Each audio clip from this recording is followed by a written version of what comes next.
live in 1 minute.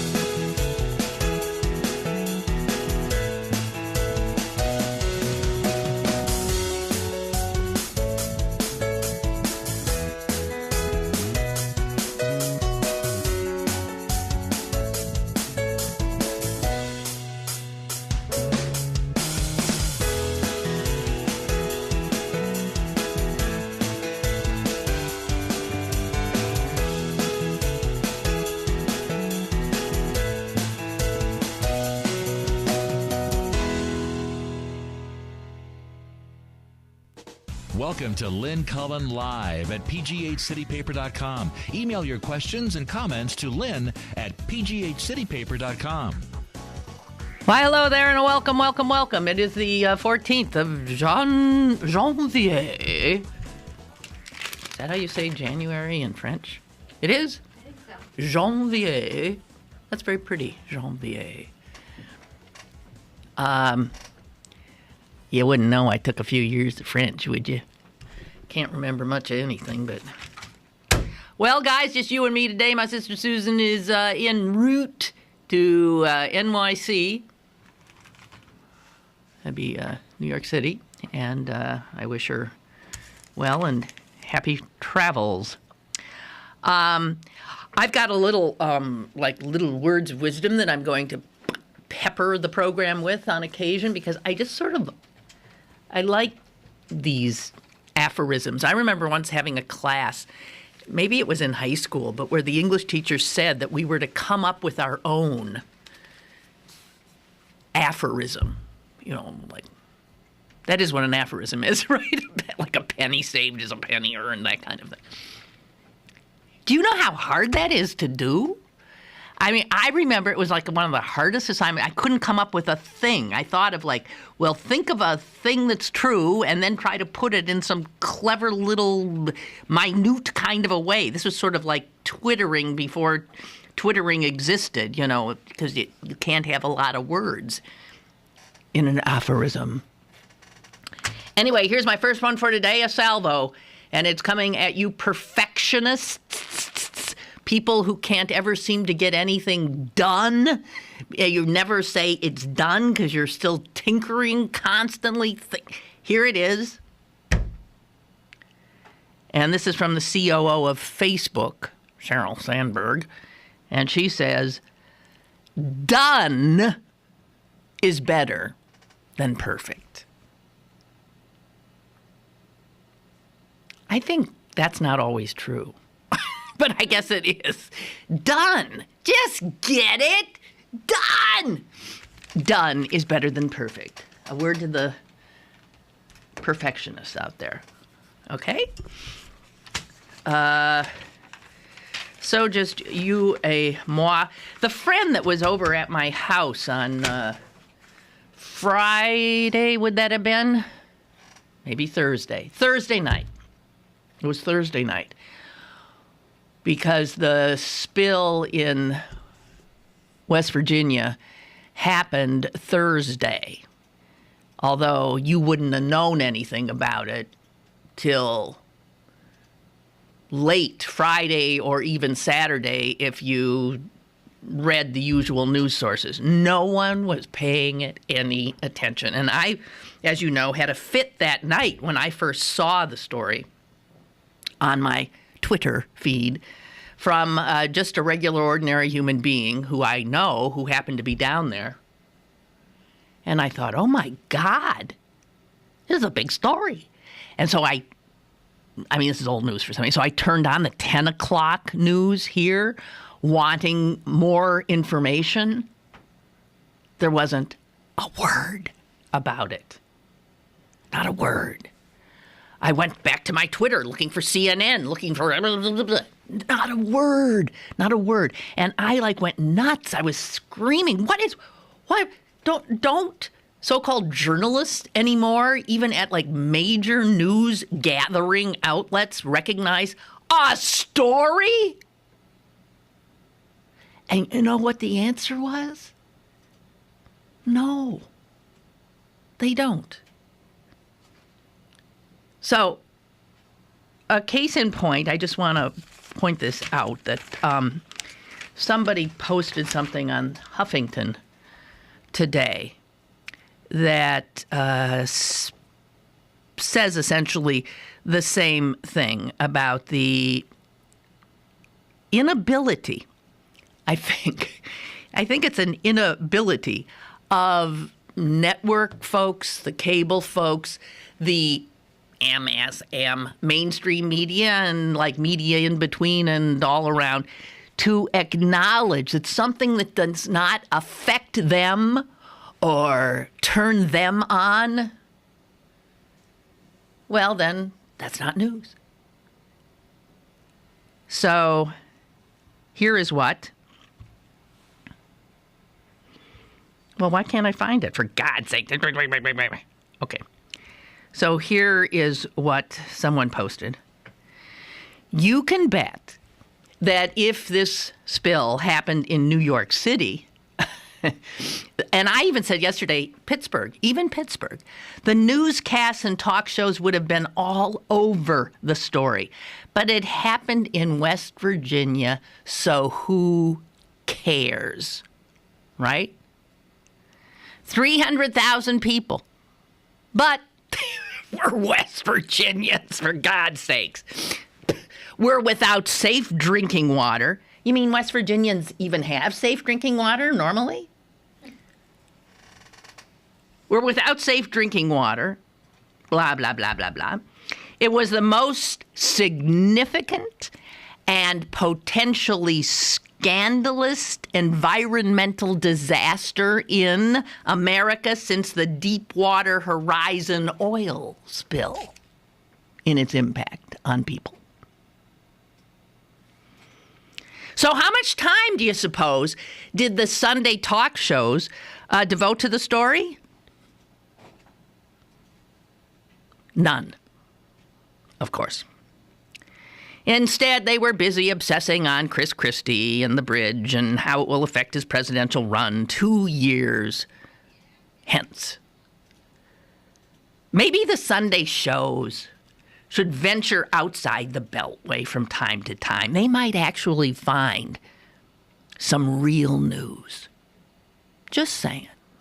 Now, I'm not sure who posted that, but I really think, and I said this yesterday, I do not think that the folks inside the Beltway actually acknowledge and or recognize West Virginians as fellow Homo sapiens.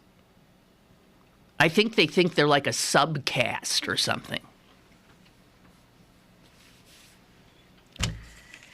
But it's just a word to the wise about thinking that you are getting the information that you need if you're getting it from CNN, MSNBC, the Pittsburgh Post-Gazette, the local television news. Odds are you're not. So in this information age, be very wary about feeling that you have the information that you, in fact, would want to have. Okay, another little item that I found interesting was I bumped into it in USA Today this morning, and it was, by the way, the reason I said USA Today this morning is because for the last 30 years, whenever I cite USA Today on my show, it always has annoyed me and felt uncomfortable to say, so this I saw in USA Today today. I hate the today thing that I have to do. So I don't know why I didn't think of that earlier to say this morning. So here's what I saw in USA Today this morning. And it was written by Dwayne Wickman, who does, I still don't have his name right, Dwayne Wickham, who has a column for USA Today. And he actually says, in regard to Chris Christie, he actually says that he finds the mayor of Toronto, remember him? Rob Ford, and Dennis Rodman, remember him, to be more honorable and to be more sincere apologists for their actions than Chris Christie. And he makes a hell of a case, actually, because, in fact, Rodman did, tearfully almost, say, I'm sorry.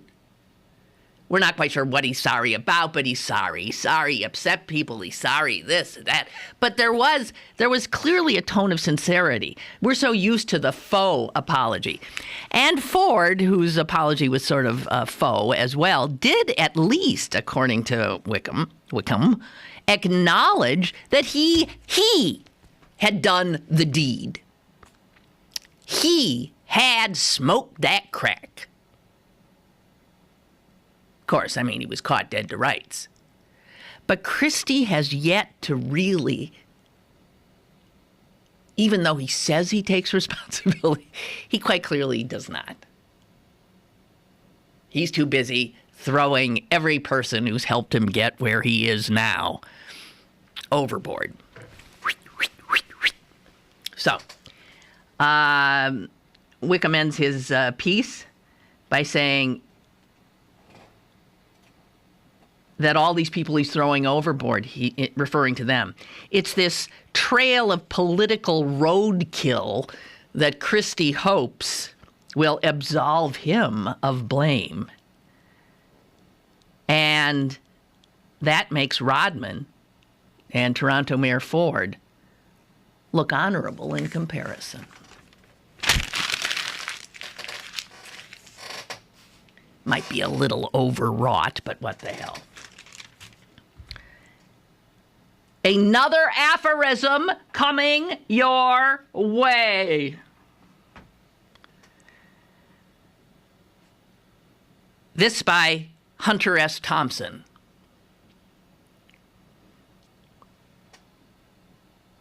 Anything that gets your blood racing is probably worth doing. You figure that would be Hunter Thompson. Yeah. And I don't know if that's true either.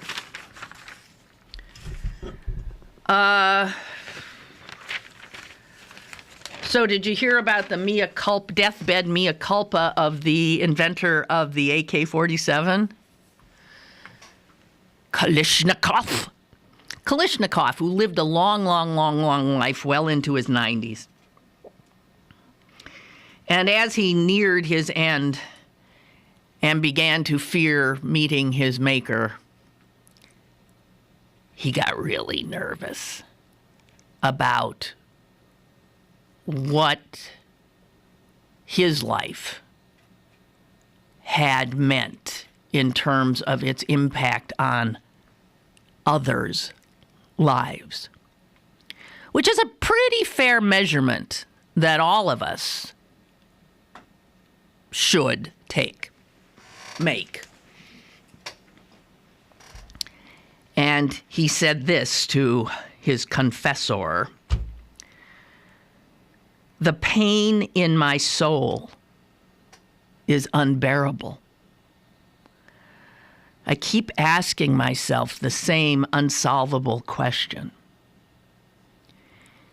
If my assault rifle took people's lives..." What do you mean, if your assault rifle took people's lives? I think he's still in some bargaining posture here. If my assault rifle took some people's lives, it means that I, Mikhail Kalishnikov, son of a farmer and Orthodox Christian, am responsible for people's deaths. Yeah, I would say that. Although the NRA would not. The NRA would absolve you in a nanosecond. Because, of course, your AK-47 doesn't kill people. People kill people. And as long as you didn't pull the trigger, Mikhail Kalishnikov, you're going straight to heaven.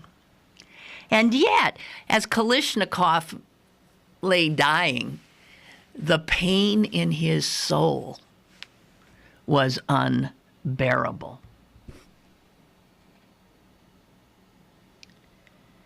And it's interesting because when he was feeling a little heartier and not worrying about the Grim Reaper peeking over his shoulder, not feeling that presence as profoundly, he said this. And this, for instance, he said just 7 years ago. I sleep well. It's the politicians who are to blame for failing to come to an agreement and resorting to violence. So he, just 7 years before his death, was absolving himself of any responsibility for the, God, can you even imagine how many?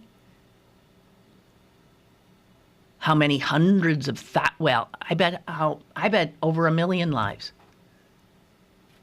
that his little invention has taken. It is now estimated that there are 100 million AK-47s out there in this world. 100 million AK-47s. That's quite a legacy, Mikhail. And as you got closer to the end, I think you got a little more clear-headed. So rather than sleeping well at night, your soul was in pain. Would that people have these epiphanies earlier?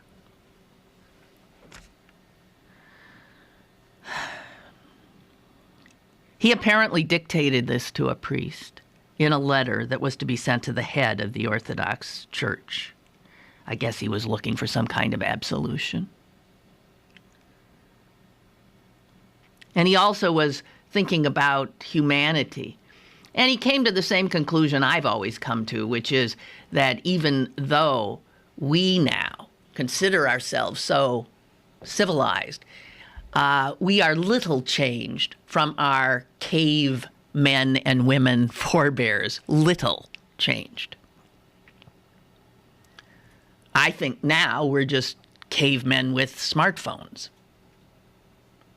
But essentially that there's not a lot of difference, right? So he's figured that out too. He says the longer I live, the more often the question gets into my brain, the deeper I go in my thoughts about why the Almighty allowed humans to have these desires of envy, greed, and aggression.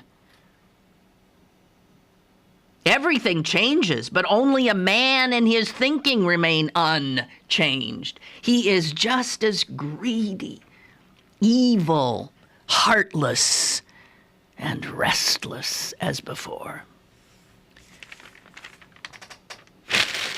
The thoughts of an inventor of a purveyance of death on his deathbed. Caller, go ahead. Hello. How you doing? I'm doing fine, thanks. This is Joe calling. Hi, Joe. I hear you talking about he's going to go to hell, you know. I'm sorry, I can't buy into that whole thing. I could believe in the Creator, but this afterlife, I just cannot buy it. it kind of seems to me like people seem to think if I do real good here, I'll get rewarded. And we're like that in life. We always want to be rewarded, and we're going to have this everlasting, wonderful life after, which I just think once you're dead, you're dead. I don't believe in that. Right. All that other stuff. No, I don't either. And I think, look, it's part of the stories we tell ourselves to. It's like a binky or our blanket. It's something we tell ourselves so that we can get out of bed in the morning. Yeah, I think it helps people get through the day.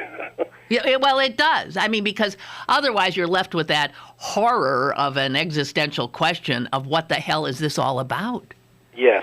And, so, I mean, obviously, these are stories, and some people are actually able to genuinely believe in heaven and hell. And I think a lot of people who say they believe it are just sort of kidding themselves, not. Oh, yeah. And I think an awful lot of people know in their heart of hearts that the odds of that being true are infinitesimal. And a lot of people, they want to, like a criminal, I hope he burns in hell. I mean, it makes you feel good to say that sometimes. Right. Well, right, exactly. The chances of that are... Right, and I mean, and if somebody has had a hard life and there's not a lot of, nothing looking good in the future, there's an obvious huge measure of comfort to be had if you think that after this veil of tears that there is a reward. But it's man, I mean, I'm astonished that anybody buys it, myself. And Obama's saying that about guns and religion, you cling to them. He had a lot of point that was true. Well, sure. I thought so, ways. too. I know it wasn't the right thing to say, but it's true. I agree. Well, you're just another elitist then, aren't you? Yeah, that's right. All right, Joe, you're out of here. Okay, thank you. Bye. We all believe what we gotta believe. All there is to it. PJ writes about perfection. I have been accused of being a perfectionist. Although I would not agree with that accusation. I do, however, suffer time to time from paralysis from analysis. It may also be called a masterpiece complex. This is not, however, an attempt as the aphorism states, to polish it till you can see yourself in it, which to my mind is a pejorative, yeah. I do, however, prefer to think about it, perfection, as doing a task properly. Not perfectly, but properly. This subject also reminds me of the Japanese master craftsman of years ago who would purposely change one small thing on what is ostensibly a perfect object so as not to insult the fates. That's wonderful. We have another caller. Hello. Yeah, look at that. 2 in a row. This is Clarence. 2 in a row, Clarence. Hey. No, as you were talking about, humans not changing, that we're cavemen with smartphones. First thing that came to my mind is that we're, rock throwers were better rock throwing materials. It's basically a bullet's just a rock that goes really fast. Right. Exactly. Exactly. Yeah. So are missiles. They're just rocks and spears. Right. They're just high tech rocks and spears. But then I thought, and because every time people talk about violence and how we're just the same, is Steven Pinker's book. What is it called? The Better Angels of Our Nature, and how violence has actually declined substantially. It's amazing to think that's true, but yes, okay. Yeah, he just gave you the numbers. Here's the numbers. You might think, because I get into these conversations about violence, and there was one of my Facebook friends posted about this 71-year-old retired SWAT guy or police officer who shot and killed a man in a movie theater. Oh, and the texting. Yeah, that was texting. Yeah. So we get into it. Hey, what's going on with people? What's going on with humans? Humans haven't changed, that much, and we see all this violence and stuff because it's news. And we have access to Facebook and these computers. And if that guy would have been shot in Florida in 1973, we would have heard about it next week. And it wouldn't seem like there's that much going on. They might have made a little blurb in the Pittsburgh Press, the next week. Just a little small thing. It wouldn't have been that big of a deal. Well, I mean, it is true that, since cavemen, humans have have progressed a bit in that we have created, systems of mediation and blah, blah, blah, better perhaps than retaliation. But the truth of the matter is that, I mean, all you have to do is look at the Middle East and see that it's still primitive in terms of cycles of bloodletting and vengefulness and bloodlust and blood feuds. And I don't know. It's like I said, if the war in the Middle East was right now going on with spears and swords as opposed to car bombs, yeah, but it's the same. They're fighting for the exact same reasons. And killing for the exact same reasons. It's that us and them idea. Right. Well, I mean, obviously there's been some evolution in our abilities to perhaps resolve disputes in a more rational manner. But I'll stand by my position that I don't think we're that far removed from. Oh no, I'm not removing us from cavemen. No, I'm just removing how many people are being killed.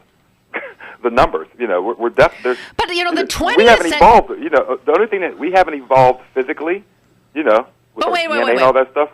But I don't want to evolved culturally. But Pinker, and I haven't seen the book, but I mean, how the century we just left, the 20th century, was, I thought, the bloodiest century in the history of humanity. I'll find his talk on that, because he gives the numbers, even with even with the World War I and World War II. The Holocaust, World War I, World War II, yeah. Pol Pot, all the little skirmishes that we forget about here and there, where people are slaughtered in nations we don't even couldn't place on a map. I cannot believe that's like one of those things that people do. It's what seems to be true and what actually is true. That's when you go to the numbers. You have to look at the numbers. How many people died, and based on how many people there are, how many more people there are, what percentage of people were killed. So that's all we got going for us. The fact is, people survive now. They don't die in childbirth. They don't die as much the way they used to die. And so, that dilutes, because there's so many more of us, that just dilutes the numbers of the victims. No, think about the Romans going across Europe and just knocking off people. Not childbirth and all that stuff, just war.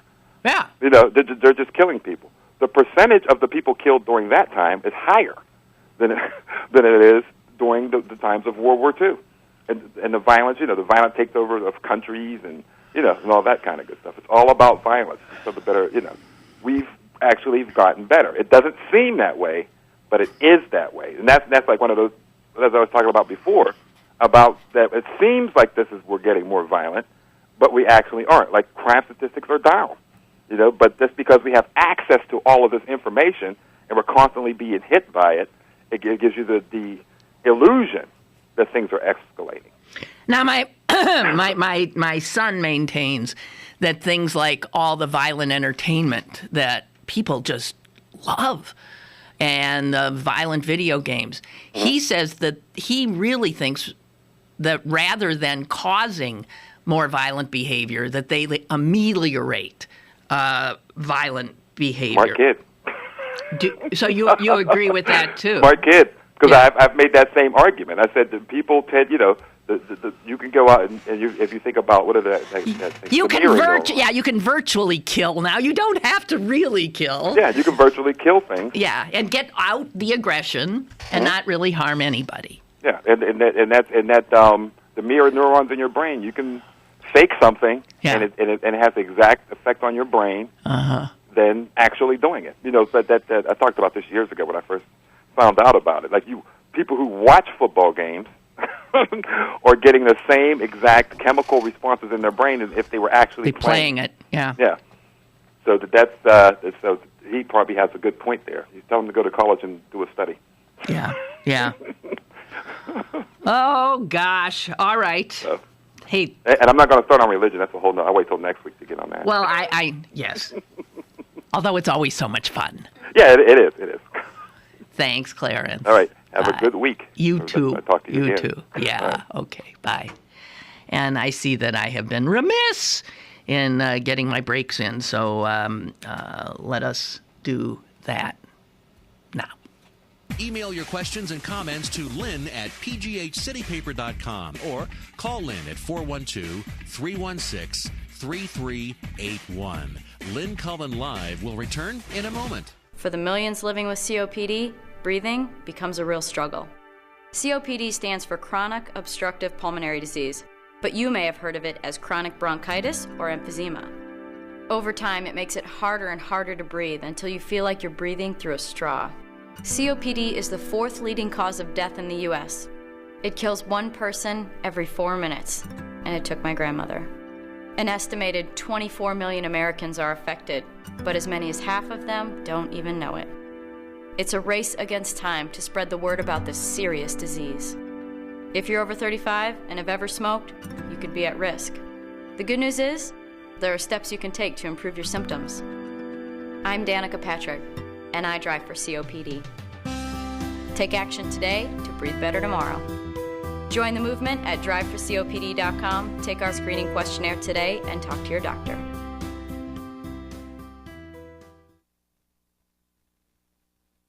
Happy New Year from the all-new BergBargains.com. Log on today for the best deals from your favorite local restaurants, bars, museums, and shows. Sign up for the weekly email update for your chance to win gift cards from Mad Mex, Sonoma, Kaya, Ceviche, Casbah, and NOLA. The all-new BergBargains.com, Pittsburgh's best bargains, BergBargains.com. Have a question or an opinion? Call Lynn Cullen at 412-316-3381 or email lynn at pghcitypaper.com. Now, more with Lynn Cullen Live. Okie doke, welcome back. Marge writes in defense of the media.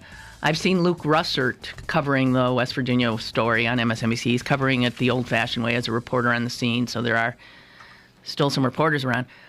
Yeah, but no, they were late to the party. That's all I'm saying. You know, you bet they're on the ground now. All the networks are there now.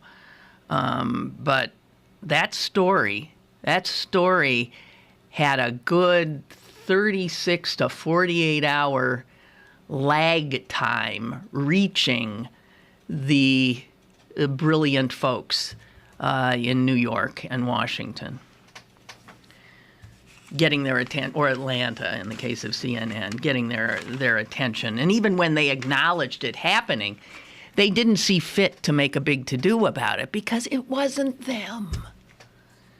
It wasn't people that they relate to.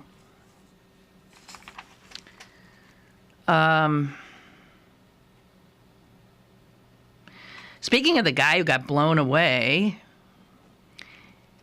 in the movie theater by an annoyed retired police officer in Tampa, you might want a word to the wise, texters, because you never know if there's some loose cannon person who's about to behind you. You don't know. And so many people, especially in these states that allow people to carry guns everywhere and anywhere, you're potentially putting yourself at risk to engage in behaviors that annoy other people who just might see fit to kill you for it. Interestingly, in USA Today this morning, they had one of their little snapshotty things where they give you some stats on something, and this is where people use their smartphones in a secretive manner. And all they did was ask people who have these gizmos, do you ever use it in a meeting, under the table? And more than half said, well, yeah, you can all, sure. The next question, do you use them in church or synagogue or a place of worship? More than half said, well, yeah. I remember the first time I saw somebody using their smartphone in a religious setting. I was so offended. And I'm not a religious person, but I'm a person who appreciates a measure of respect and propriety. I mean, if you're at that if you're in that setting, then to me there's a certain way you behave. And what was amazing about this was on a day when from the pulpit, the rabbi was talking about being a better person. And you're supposed to be taking this stuff in, and instead there's this woman in front of me, and she's like, and I wanted to, and what she did was sabotage my efforts to be a better person, because I'm listening to the rabbi saying be a better person, and all I'm thinking is I'd like to kill that woman in front of me. Well, that's not me being a better person. It's not her being a better person. So when people behave badly, they set off a ripple effect, in fact, of a lot of negative stuff going on. So the guy texting in the movie, unless it was an emergency of some sort, was annoying other people. And if you're thinking, well, texting, how is that annoying anybody? In a movie, it is, because it lights up, right? Is there any way to keep your thing from lighting? It casts a light. And I have been annoyed by lights around me and as people do that. I mean, I don't know. But I went to a restaurant yesterday, and I just looked around, and it was amazing. The number of people actually interacting with each other was there were fewer people doing that than there were people sitting at tables together all like this. Mm-hmm. I'm serious. I'm not making that up, and you know I'm not making that up. There were two women next to me. There was a table right across from me. 4 people. And how you can think that this is good, I can't imagine. I can't imagine. And speaking of guns, just another quickie, more stats, but this from the Transportation Safety Administration. They are at the airports continuing to confiscate more and more guns. If you look at how many guns were confiscated when the TSA started up in 2001, or 2, whenever they came into being. And every year, if you look at it, it's just unbelievable. More as the awareness of you cannot get on a plane with a gun grows, that awareness that it's prohibited, the number of guns is going up. And 2013, the year we just polished off, set a new record. The TSA found almost 2,000 guns that people had in their hand luggage, they were in their carry-ons, in their persons, on their persons, in their personal, in their purses, in their whatever. And that was a 20% increase from 2012. And here's another thing that's just mind-blowing. 84% of the weapons that were confiscated at the gates at TSA and security checkpoints were loaded. 84. Okay, so I think in a lot of these instances, people literally, they will then say, oh, I forgot. Oh, my God, I forgot. Now that tells you something. When people forget they have a loaded gun on them. That blows my mind.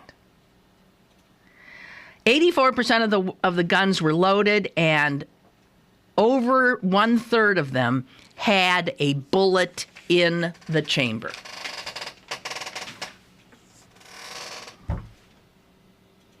And since there's that many people around with loaded guns, who's to say there's not one sitting behind you at the movie? So next time you feel like jabbering, next time you want to talk to the person you're with, I might just... teach your children well. We all want our kids to survive. That's a good thing to teach them. Don't talk or annoy people in a public setting like a movie theater. Now, we still haven't... No, there have been people who pulled out guns and shot people in churches, too, right? Yeah, so you could still get... You could get blown away for texting in church, too. God. Okay. Here's a little piece from Diana Vreeland, who had a great profile and was the editor of what? Vogue? Forever. Something like that. A little bad taste is like a nice splash of paprika. We all need a splash of bad taste. It's hearty. It's healthy. It's physical. No taste is what I'm against. I'm taking a break. More with Lynn Cullen live after this. Download the brand new CP Haps app and find out what's going on in Pittsburgh. It's the fun and free app that puts the most popular events at your fingertips. Text events to 77948 to download now and register to win tickets to the Jay-Z Magna Carta World Tour coming to the Consol Energy Center January 21st. The CP Haps app brought to you by Pittsburgh City Paper. While cutting molding with a 12-inch dual compound miter saw, while holding a newborn baby in your arms, when face-to-face with a congregation of alligators, with the ball in your hands and the entire freaking season on the line. There are a million places you'd never consider texting, so why would you do it while driving? NASCAR driver Casey Kane here, asking you to please stop the text, and together we can stop the wrecks. Brought to you by the Ad Council and the National Highway Traffic Safety Administration. Get the message at stoptextstopwrecks.org. You're listening to Lynn Cullen live at pghcitypaper.com. Once again, here's Lynn Cullen. This from Rob. I attended an 18th birthday party Saturday. Seated on a large sectional couch were 8 people. 4 had their heads buried in cell phones seemingly the entire time. One, a 40-something, didn't even look up when it was time to sing happy birthday. Sad. Well, you can characterize it however you want. It's here, and it ain't going anywhere. I think I've noted this before, but I'm going to note it again because I find it such a positive thing. Thing is not what I was looking for, but it's the best I can do. There is this Silicon Valley multi-gazillionaire.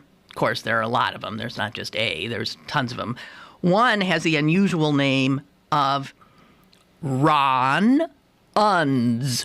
Can you imagine your first name and your last name both have just 3 letters and you're not Asian? Ron Unz. U-N-Z. And this guy's very political and he's very conservative.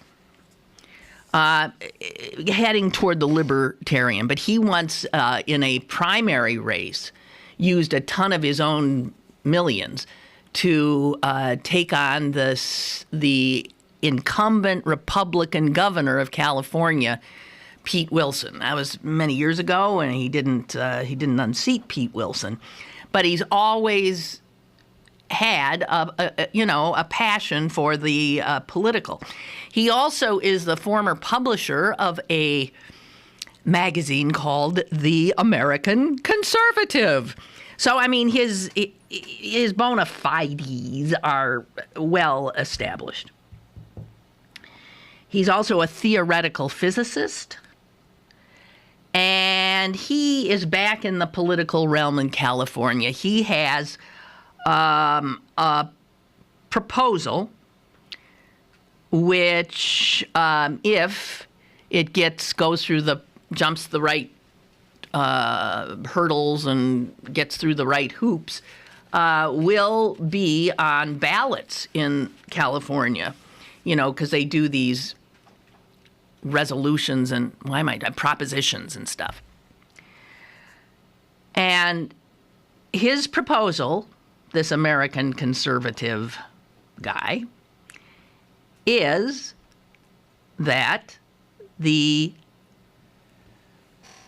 minimum wage in California should be upped to $12 an hour.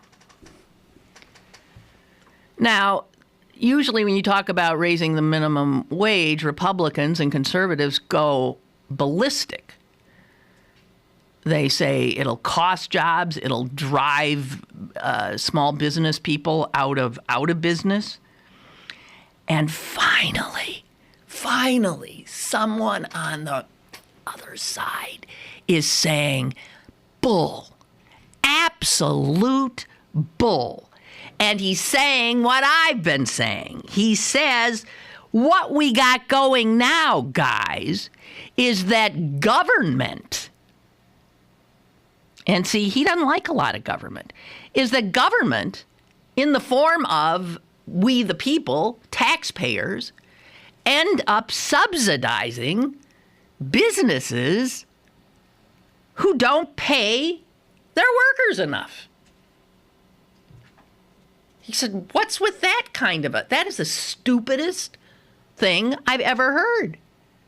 So we have a system now, and Republicans go to the mat about it, where business people can pay their workers a substandard wage, and then the workers have to turn to you and me, the taxpayers, for whatever handouts we'll give them so they can put food on their table and a roof over their head.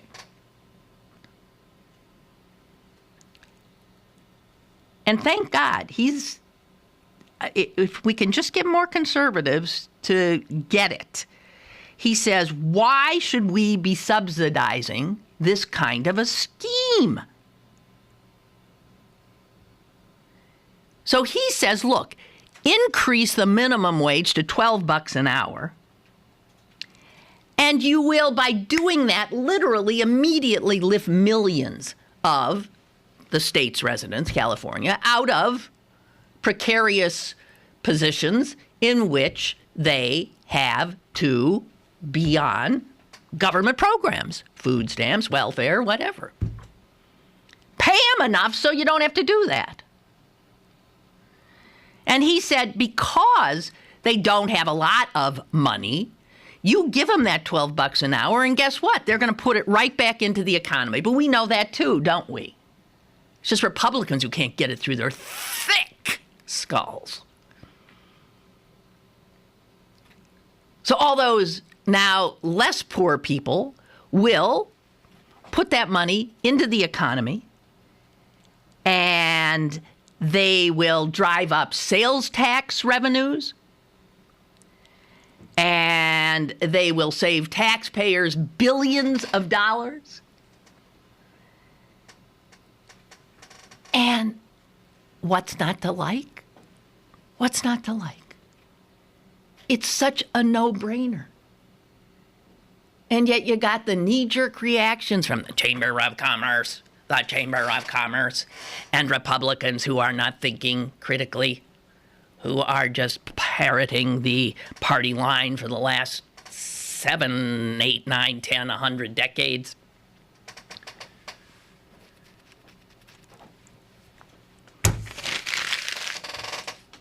Anyway, that is a sign of hope and progress. Another sign, the signs of hope and progress do keep coming. And if you want to have a sense that 2014 could in fact be a better year in a lot of ways, you can see it in all these little things that are sort of moving forward. There is a progressivism, including something like that. The growing understanding that the minimum wage is an outrage and has got to be substantially lifted for all of our sakes, right? Then there's a judge in New Mexico, and maybe you saw this, who has potentially made New Mexico the 5th state to allow doctors to help a terminally ill person in their right mind end their life. And here is what he's a state judge. And here's what he said in this case that was brought by a group called Compassion and Choices, and also by the ACLU of New Mexico.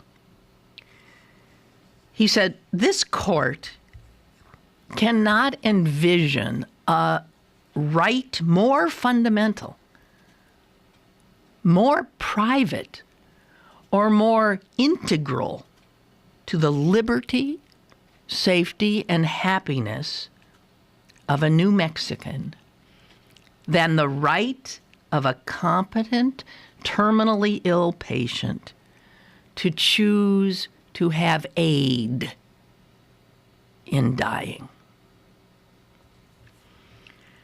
So, Oregon was the first state to adopt a Death with Dignity Act. That's what they called it. And you know what? That was a long time ago now. That is almost 10 years ago. Oh, wait, it's over 10 years ago. It's almost 20 years ago. And everybody's talking about slippery slope, slippery slope. Are you aware of, like, bodies piling up on the roadside in Oregon? No. That Death with Dignity Act, which is from 1997 in Oregon, here's how many people used it to end their lives last year. I'm looking. 77. 77 people took control with the help of a doctor and the doctor's prescription to end their lives in a way that they found tolerable and dignified. So there's been no slippery slope.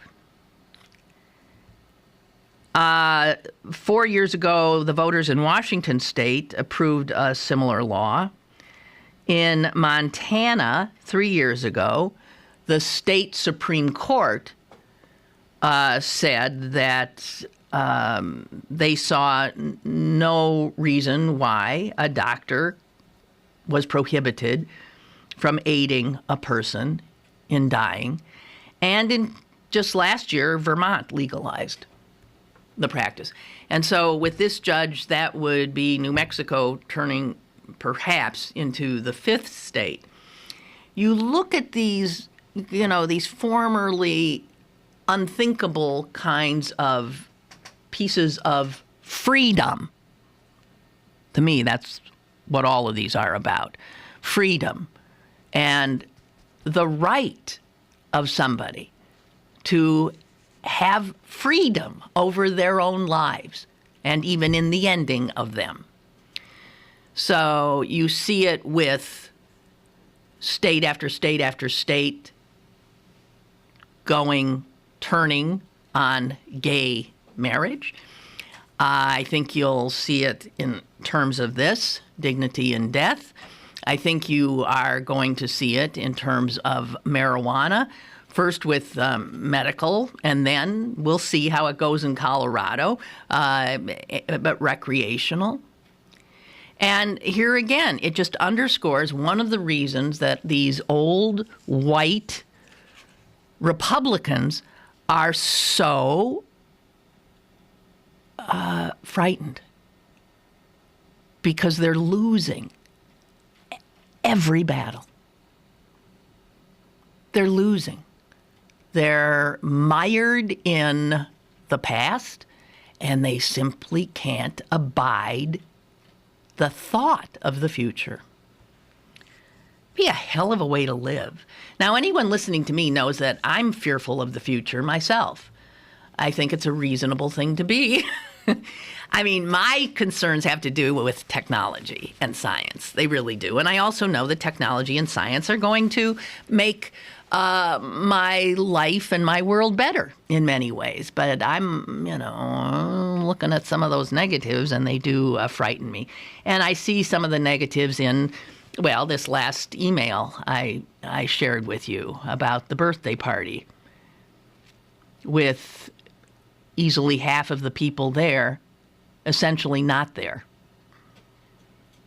They're there corporeally, but their heads are down and in their own world, which I am guilty of constantly myself. Constantly myself. So if you get old farts like me already heads down in social situations, forget it. It's over. And I disapprove, and I'm doing it. Time for an aphorism. This is from Jim Carrey, and I don't like him. His face scares me. I don't know. But he said this, and I think this is true, although no one will. Everyone would say, well, how about if I try anyway, right? But I think he's right. He says, this is a quote from Forbes.com. I think everybody should get rich and famous and do everything they ever dreamed of so they can see that it's not the answer.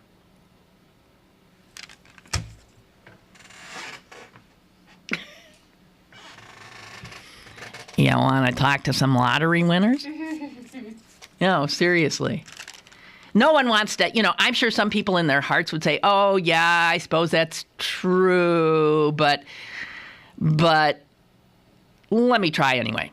Because I might just be the one person who, if I'm rich and famous, I will find that that's exactly the answer. But of course it's not. Here's somebody who's rich and famous, and there's another quote from Lindsay Lohan. See how happy she is being rich and famous? Here's what she says. Hey, how come when Kanye acts like an idiot, he gets a gold record? But when I act like an idiot, I get a police record. That's pretty good. It is. Okay, and finally today, I would like to talk about France. I am not a Francophile in any way. As a matter of fact, the French have often annoyed the hell out of me on many levels. And I am going to posit that France, of all of the sort of all of the European developed whatever democracies blah, blah, blah, blah, blah, blah, that exist, and France that prides itself, I think, on having a certain level of sophistication, because they do tend to look down their Gallic noses at us, I know, which is one of the reasons I don't like them. I think it is potentially the most sexist nation in Europe. And that's saying something, because we got some other ones there. Oh, yeah. Italy, anybody? But there's something about the French culture that is so, to me, bizarre in terms of its sense that men should be able to do whatever they want. I don't get the sense that that's true of women there. Correct me if I'm wrong. Maybe I'm wrong. But it's like French men, of course they have wives and mistresses and dalliances and this and that.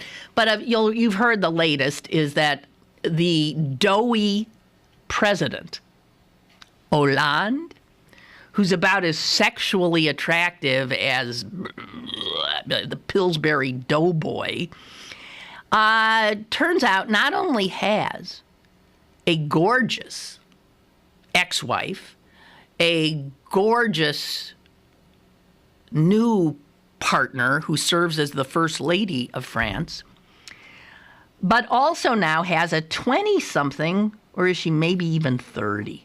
She might be, oh no, she's even 41. Okay, I'll give her that. 41, gorgeous French actress. And pictures have been taken of him leaving their love nest disguised under an absurd-looking motorcycle helmet. Well, the reason I wanted to mention this is I noticed that his partner, who, by the way, was his mistress when he was married, is now in the hospital because she apparently is so distraught about how she learned about his infidelity.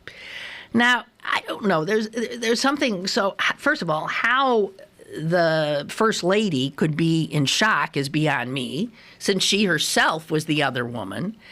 But I think the other woman, once they get the prize, never think that then it'll turn around on them and there'll be another woman to make a new triangle. There's something about, and the French are famous for actually giving kudos to their politicians when they're caught in these triangles.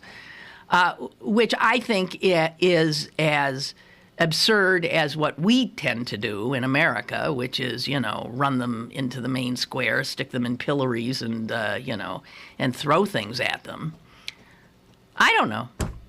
I just have to say that when it comes to the sexual behavior of French men, I find them pigs. I think is what. And I only had one French lover. And my only memory of him, and this goes back 100 years, is he reeked. And I actually said something once. Geez, have you ever heard of deodorant, for God's sake?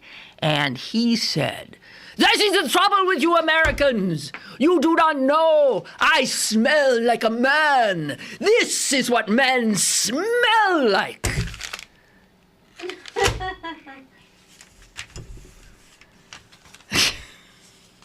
Yeah. All right. I said, well then, they stink. What do you mean I have a call? It's 2 minutes after 11. All right, okay. Hello? Lynn, hi. I know you're a team of the show. I'll try to be quick. You're talking about the French. Frenchmen. I was on the 61C, and it wasn't just me. Everyone noticed that these two students came in near CMU. They were French. They might have been visiting. I'm not sure. Well, the guy had a cut-off shirt and did no maintenance underneath with the hair. Nothing, no manscaping, nothing. It's disgusting. And this gentleman in front of me just looked at me like, oh my God. And I thought, what is his problem? And it hit me, but I mean, it was disgusting. Wait. This is a man? It was a woman. Well, he was with his girlfriend. And whose armpits were bothering you? The French guy. The guy? But guys don't shave their armpits. Some may do. Men do now? No. Listen, it was horrendous. Are you saying that he had not proper hygiene? Oh, yeah, he stunk to high heaven. Oh, okay, all right. Absolutely disgusting. Well, I am so sorry. He smelled like a man. You want to know something funny? He starts cuddling with his girlfriend, and they're kissing, and I'm thinking, oh, my God, has she no olfactory nerves in her nose? I can't, or maybe she's so used to it. That's right. She's used to it. Now, yeah, it made me want to retch, but they're used to it. Look, they think we're nuts that we cover up these natural odors. But is that, like, I can't imagine, I've been to Italy but not France. I can't imagine, like, Parisians, modernites as they are, that they haven't adopted deodorant, and maybe just people in small towns in France they still go without. Are you telling me, like, even Parisians don't? I have no idea. Okay. I cannot help you there. And you know what? I have to get off the phone because Jess has to pee. No, I have to go to the doctor. Oh, you have to go to the doctor? I thought you said you had to pee. Well, okay, it doesn't matter. We got to go. Bye-bye. Bye. Bye. Oh, tomorrow is Jared, I think. Jared Day? Second, he was supposed to be on. What's tomorrow? The 15th. All right, so he's not on tomorrow. Pay no attention to anything that I say. We got to get Jess to the doctor. Bye.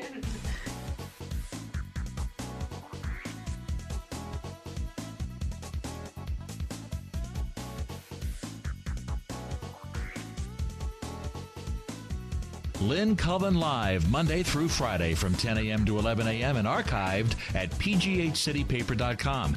The opinions expressed on Lynn Cullen Live are those of the host and do not necessarily reflect the viewpoints of Pittsburgh City Paper, Steel City Media, and its advertisers.